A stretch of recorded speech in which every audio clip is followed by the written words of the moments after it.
There are 7 unexpected benefits from using baking soda.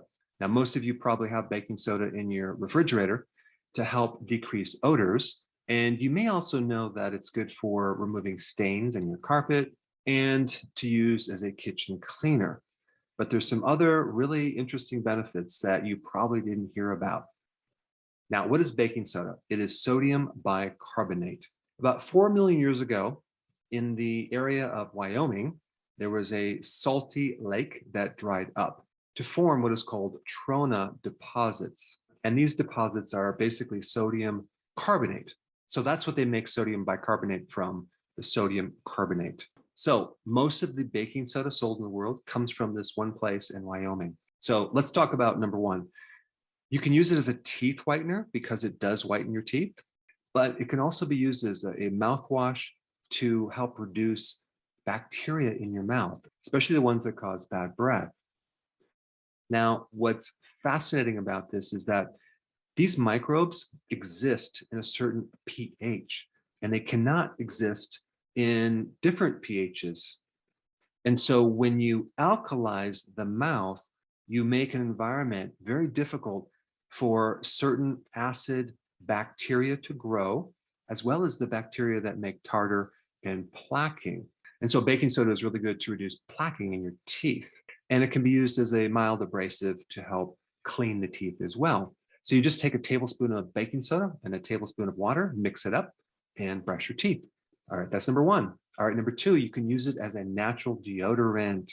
Normally, sweat does not have any odor. It's the bacteria that gives you the odor. And like I just said in number 1, baking soda being alkaline changes the pH and can create an environment where these microbes cannot exist. So you basically take 4 tablespoons of baking soda and 4 tablespoons of either olive oil or coconut oil, mix it up and use it as a natural deodorant. Now, I would also add an essential oil to give it a certain aroma. You can use lemon, you can use cinnamon, you can even use lavender, or even sandalwood. You can just add a couple drops and then keep it in the refrigerator and use it as needed. All right, number 3, you can use it to degrade pesticides on your vegetables. In one study, baking soda was found to be the most effective method of removing certain pesticides from vegetables, which is quite interesting. And I'll put that research down below in the description.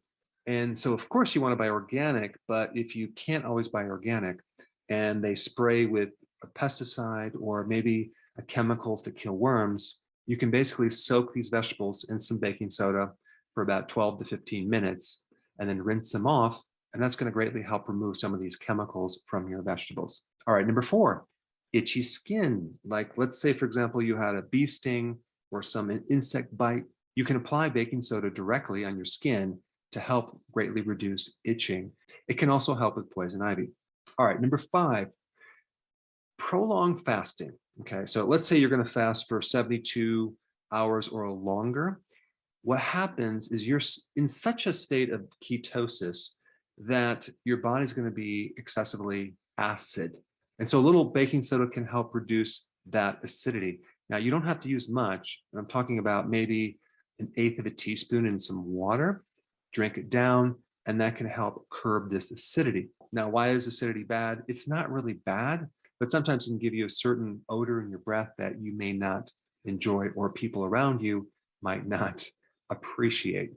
All right, number 6, toenail fungus. Like I said in number 1 and 2, changing the pH can greatly alter the environment for certain microbes to exist. There's a fascinating research article that I put in the description that talks about altering the pH, making the pH more alkaline to inhibit viruses and certain gram-negative bacteria. And I'm not going to mention the virus that they're going to talk about. You can check it out before, but I will give you a little hint. It's a current virus that everyone's concerned about right now. But it's a fascinating research article that you'll have to check out. But adding some baking soda to toenail fungus, like an athlete's foot, can reduce the growth of that organism. All right, number 7, you can use it for mouth ulcers. Again, mouth ulcers are usually caused by a virus, okay? So by changing the pH, we can put this virus back into remission and get rid of these viruses. Now, if you haven't seen my video on the benefits of apple cider vinegar, check it out right here.